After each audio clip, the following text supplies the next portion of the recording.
Welcome to Tekedia Daily. I'm Ndubuisi, Ekekwe. Our conversation today will focus on consumer web business. Essentially, we're trying to understand the challenges which are evident in this sector of the economy. When you talk of consumer business in the web ecosystem, you're looking at companies like Google, companies like Facebook, companies like Amazon.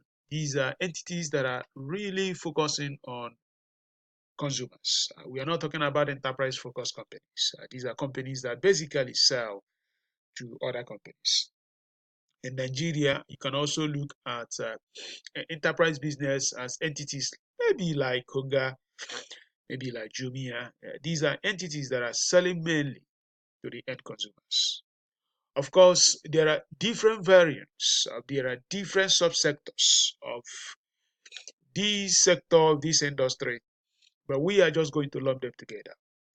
So I will focus on the main challenge today, which is really that because of the problem Facebook have with Cambridge Analytica, a data mining company in the United Kingdom, which basically violated privacy issues, privacy regulatory rules within the Facebook ecosystem to extract information from nearly 80 million users, and they use that data to make money by consulting for politicians and other entities.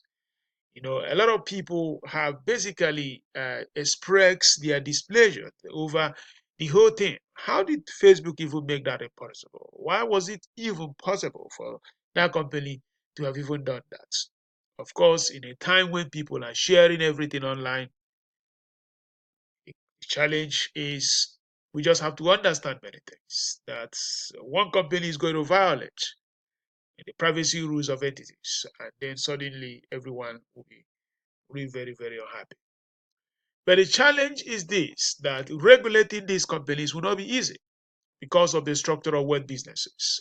That is what I have called the invertibility construct, where web digital companies have made it possible that the more, the better. Those days, if you enter into a bank hall, if there were many people in the bank hall, certainly you won't feel very, very comfortable. But in digital business, the more the number of users, the more the number of people, the better. So that means they have inverted that experience where if you have many customers in a bank hall, if you have many customers in a supermarket paying at the same time, the challenges are obvious. You don't want that. But here they have turned it around and built a business around it. And that takes us to what we call aggregation construct. The reason why that is possible is because these entities are not necessarily the creators of the entity, of the product itself. Facebook basically aggregates content from the users of Facebook and now repackages that content to advertisers to reach those users. At the end of the day, it makes money.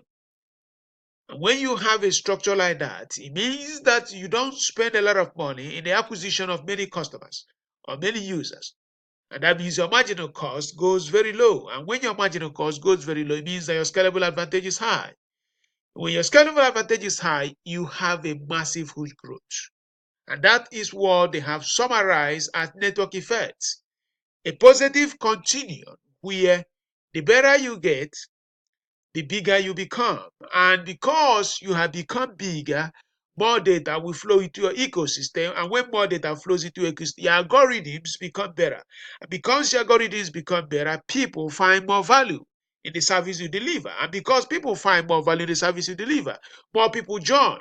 And because more people join, the total value of the whole ecosystem skyrockets because everyone is there and utility, the value derivable goes very high.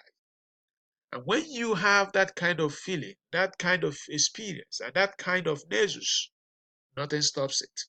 Companies like Google, companies like Facebook, companies like WeChat, Tencent, companies like Alibaba, companies like Amazon.com, these companies are enjoying this phenomenal syndrome of called network effects. They continue to grow bigger because more people find them useful. And because more people find them useful, they have more data to improve what they do. And that means that no one can easily catch them. And it becomes very difficult if you want to regulate them, especially a subsector of that web business like Facebook, where they don't even charge users any money. As you are trying to regulate them, you are basically telling them, keep all the data you have to yourself and don't share with any person. If they do that, they become a walled off garden. And they become a walled off garden, the propensity to challenge them through market forces will become extremely difficult because they have attained critical mass that they can actually exist as a planet. Facebook has nearly 2 billion people or more, and that means it is just as good as a very huge continent, and it can also exist as a planet of itself. So what are you going to do? If you say, Facebook, I just want you to stay on yourself, don't share any data, Facebook can easily do that. And that means that the competition is going to suffer because there are many entities that have depended on that company to actually make a living. And when you do that, you are stunting, you are creating a problem that there may not be challenges of the future. Because if the regulation becomes so draconian, becomes so stiff, so tough, even the newer companies that may like to take a little challenge, throw some buttons to Facebook, may find that they can't even stand the rigorous, very draconian regulation that you're putting in place. So at the end of the day, the companies that can actually, technically, survive any regulation that you are putting forward basically are companies that are already big and are companies that are operating today. So if you regulate Facebook, regulate Google to the highest level of super privacy that you expect in banking institutions and medical technology companies, it means that they are actually the company that will remain, because new smaller companies may not have that capacity, may not have the resources for them to actually get into that business. And that is why always be careful what you wish for. You may think that regulation will hurt Facebook without knowing that regulation will cement Facebook as the undisputed social media company that no other company may have the capacity to challenge it for a very long time. So now you want to break it. Maybe you say, let me break Facebook into pieces. Unfortunately, because of the way these companies are structured, if you break Facebook into pieces, one of those pieces will germinate and they dominate. Because the network effect, the scalable advantage, it simply means that the best at the end of the day is going to win. It's winner takes all. Somebody must surely win. And when that person wins, it's going to take all. Of course, you can break that company, another one germinate, you keep breaking it. I don't think you can do that, because you do not have all the controls to yourself, because the internet is unbounded, the internet is unconstrained. If you are trying to break American companies, Asian competitors are not going to sleep.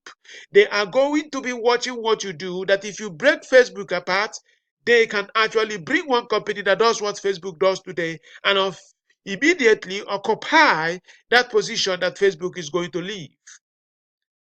This is different from breaking a bank. Because in a bank, you are working in a geographical territory that you control. If an oil company, you are working in a territory that you control. But when you are dealing with web companies, you are dealing with an unconstrained and unbounded distribution system. There is no way you can control what happens on the internet. There is no way you can control the boundless nature of the internet. In other words, if you are thinking you are dealing with an American company, remember, there is an Asian company that can reach Americans. And that's what makes it very difficult. I don't care what European Union does, because they don't have companies. The best thing that will happen is that they have tough regulation on Google. Google will give the Google European Union version, while the normal Google remains for other parts of the world. So it's easy for EU to regulate whatever they want to regulate, because they don't create companies that have these kind of capacities. So they can pose anything they want. Hey, this company will comply and move on. The biggest challenge to these companies when American Congress takes an action, because the American Congress decision is going to become the default around the world, and that is what matters. The European Union does not necessarily matter, because we just give them their version and move ahead. So I'm saying that the challenge before every web business today is that as these regulatory issues are being discussed, remember that they can make this regulation and practically kick many people out of business. Because if they become extremely hard to manage privacy data, you may not even have the capacity to comply. And the only company that will be left standing will be the companies who are already big today. You are listening to Tekedia Daily. Thank you.